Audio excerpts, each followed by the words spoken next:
Olá, seres do submundo. Como estão hoje? Tem tido ótimos pesadelos?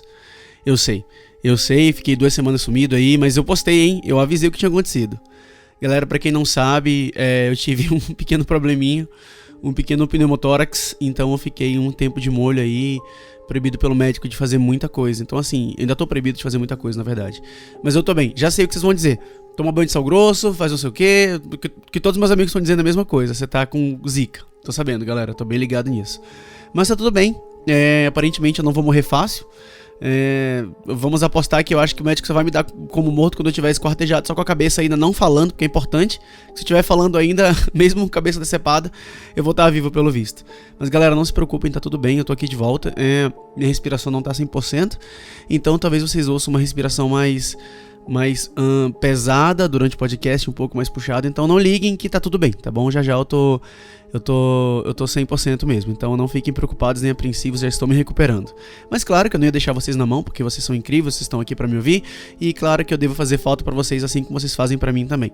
Mas já falei demais, eu prometo que em breve, nas próximas semanas, a gente vai ter umas melhorias aqui no podcast. Eu espero que vocês percebam. Melhoria não minha, né, porque eu não tenho muito o que fazer, eu não sei esperar melhorar tudo, mas chega de falação, bora pra nossa história. Eu sou o Bruno Lima, e esse é o Sobre o Mundo Terror.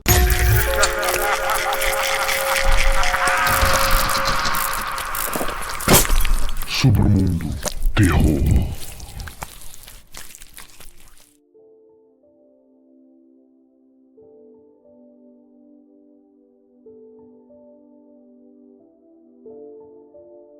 Eu sou um monstro do armário. Você viu certo. Monstros existem e sim, nós vivemos no seu armário. Você quase certamente passou boa parte da sua vida a poucos metros de um monstro do armário. É mais provável que você nos note à noite. É mais provável que estejamos perto de você quando você é criança. E sim, você ficaria absolutamente aterrorizado se nos visse. Sabe, é tudo tão injusto. Considere a situação.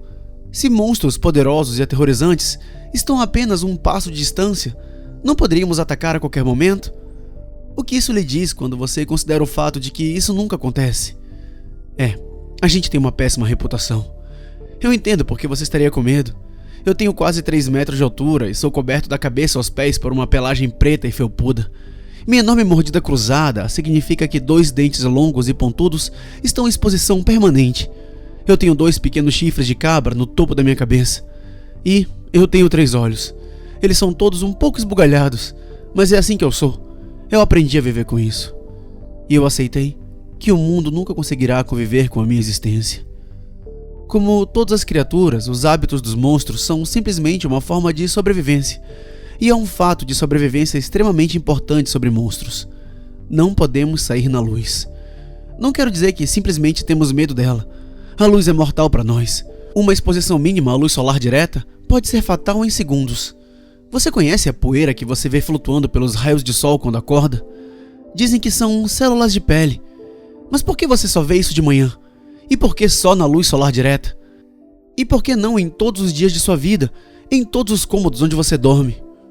A poeira da manhã é o que os monstros se transformam quando não conseguem escapar da luz do sol. É outro mecanismo de sobrevivência que às vezes parece quase insuportável, mas é totalmente necessário. Nada resta de nós quando morremos. Existimos quase inteiramente em solidão. Então, um raio de sol significa que nos tornamos pó, e ninguém se lembra de que já vivemos. Nada no sobrevivencialismo é unilateral. Todo mal tem um bem. Nossa sensibilidade à luz tornou-se subitamente vantajosa nos últimos anos e tornou minha vida muito mais suportável.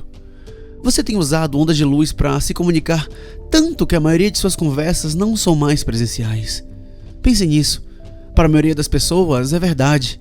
A hipersensibilidade que os monstros sentem à luz nos tornou conscientes das linhas que cruzam nosso mundo e conseguimos ouvir o que você diz quando não está realmente falando. E aprendemos a responder. Posso usar minha sensibilidade à luz para enviar uma mensagem de texto ou ler uma mensagem de internet com a minha mente.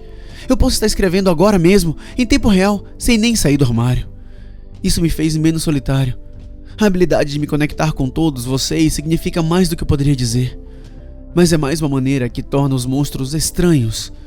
Nossa capacidade de nos comunicarmos online enquanto estamos escondidos nos conecta ao resto de vocês, mas também nos isola. Viu? Não somos tão diferentes de vocês. Eu sei.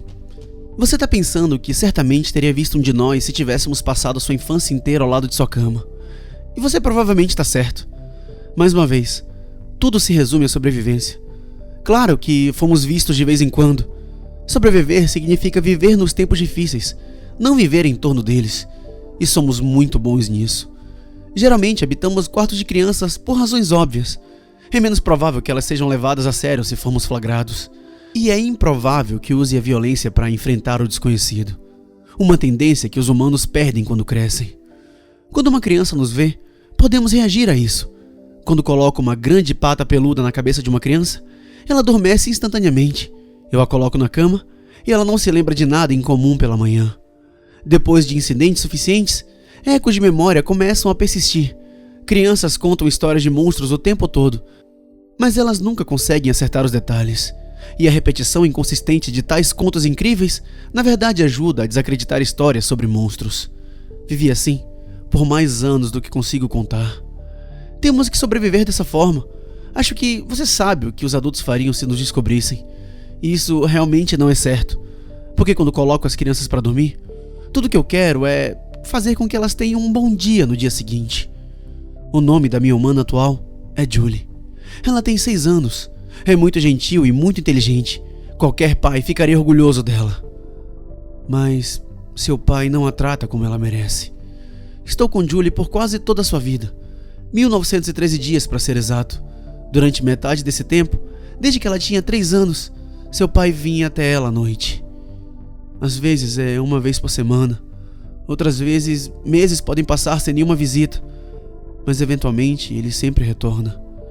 Eu interrompi na primeira vez que percebi o que estava prestes a acontecer. Estava escuro o suficiente para que nenhum deles realmente entendesse o que eu era. Eu arrastei o pai dela para o quarto e fechei a porta atrás dele. Ele deve ter adormecido imediatamente porque eu ouvi roncando. Voltei furtivamente para o quarto de Julie e apaguei sua memória do incidente. O uísque no hálito do pai dela me fez saber que a memória dele também estava limpa. Continuou assim por anos. Há momentos em que me permito pensar que ele havia parado de vez. Que 3 meses sem uma tentativa significavam que o pai de Julie havia se reformado e decidido amar sua filha apenas de maneiras que fossem apropriadas. Mas isso nunca durou. Mas eu duro. Mesmo com meu apagador de memórias, sempre fui diligente em nunca deixar nenhum deles me ver. Sobrevivi aos séculos por meio de uma superabundância de cautela. Isso me mantém seguro para morar apenas na terra das sombras e dos sonhos. Mas há outro motivo. E se é vaidade ou esperança, fica ao seu critério. Julie tomou meu coração, do jeito que deveria ter roubado do pai dela. Protegê-las tornou a coisa mais importante da minha vida. Parte de mim, uma que está escondida mais profundamente e mais longe do que até mesmo minha própria raça precisa esconder. Imagina que um dia ela me verá e sorrirá. Mas eu sei que eu a aterrorizaria se ela me visse. Sim, eu poderia apagar a memória dela, mas eu não consigo limpar a minha. E não há nenhuma espécie na Terra que tenha desenvolvido um mecanismo de sobrevivência para memórias. Essa manhã está ruim. Várias coisas estavam claramente diferentes de tudo.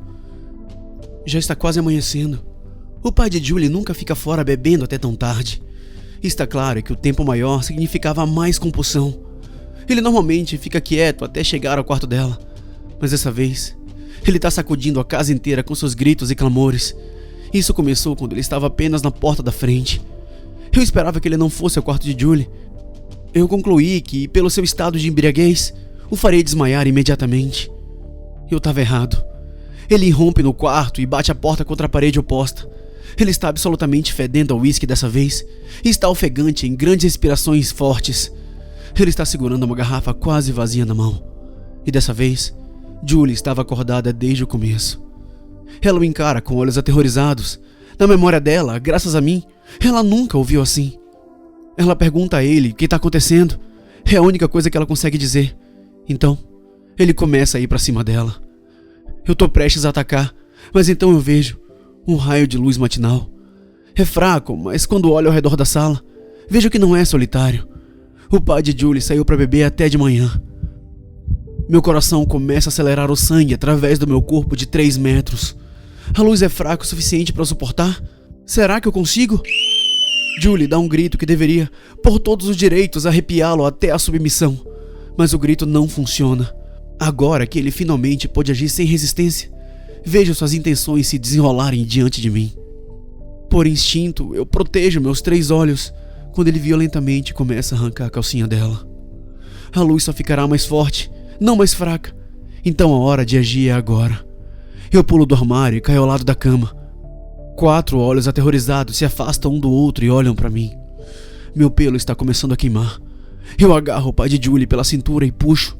Ele revida, ele grita. Julie grita. Eu o levanto e o jogo para trás.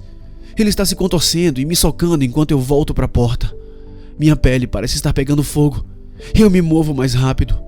Eu consigo tirá-lo do quarto e fecho a porta de Julie. Há uma grande faixa de sol da manhã entrando pelas janelas do corredor. O raio de luz cai nas minhas pernas e eu sinto como se estivesse sendo cortado ao meio. Eu cambaleio. Foi então que ele quebrou a garrafa na minha cabeça. Explodo de dor de cima a baixo e caio no chão. O pai de Julie finalmente consegue se libertar dos meus braços. Saio do raio de sol e paro cara a cara com o homem que deixei cair. Ele tá morto.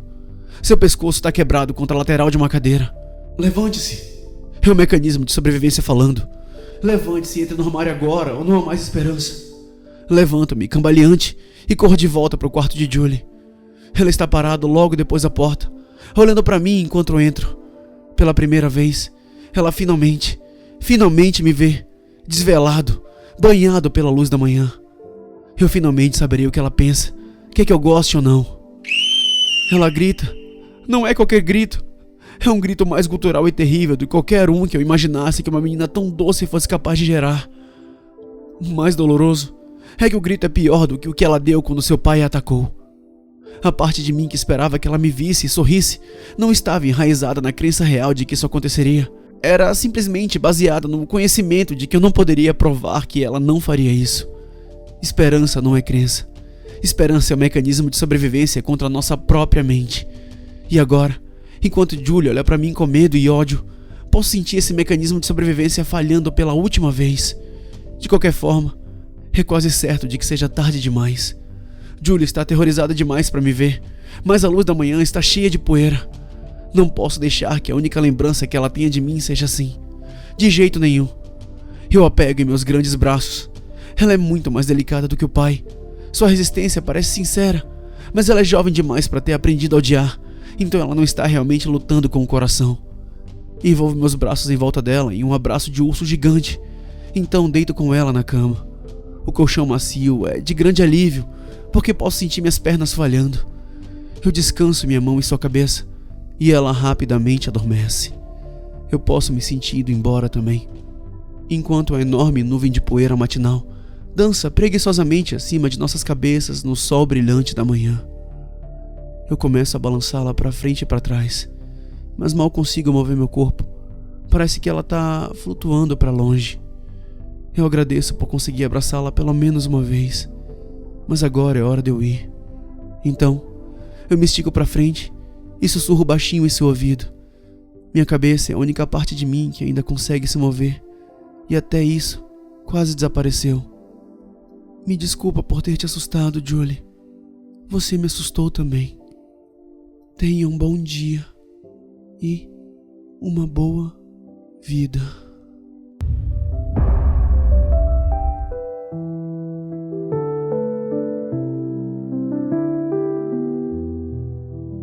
In the shadowed space where dreams take flight lies a guardian creature veiled in night. Not a threat to fear, but a friend unseen, protecting small hearts from what's truly mean. Oh, gentle watcher where shadows fall, you hear the cries, you guard them all. From the broken voices, from the shattered tones, in the silent darkness, you're never alone.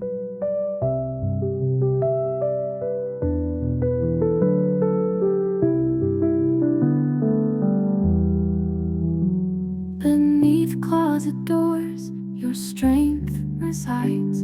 with kind watchful eyes. You push the bad aside, the things they can't name, you'll bravely face to keep sweet dreams in their tender space. Monsters of flesh with twisted hearts, you stand between and tear them apart. You carry their tears, make them lighter to bear. In your quiet refuge, you show you care. Oh, gentle watcher where shadows fall, you hear the cries, you guard them all. From the broken voices, from the shattered tones, in the silent darkness, you're never alone.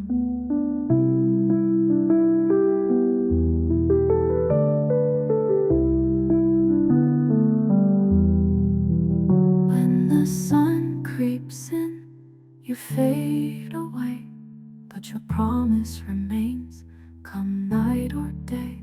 For the children you guard, their dreams are gold. Your silent embrace keeps the world less cold.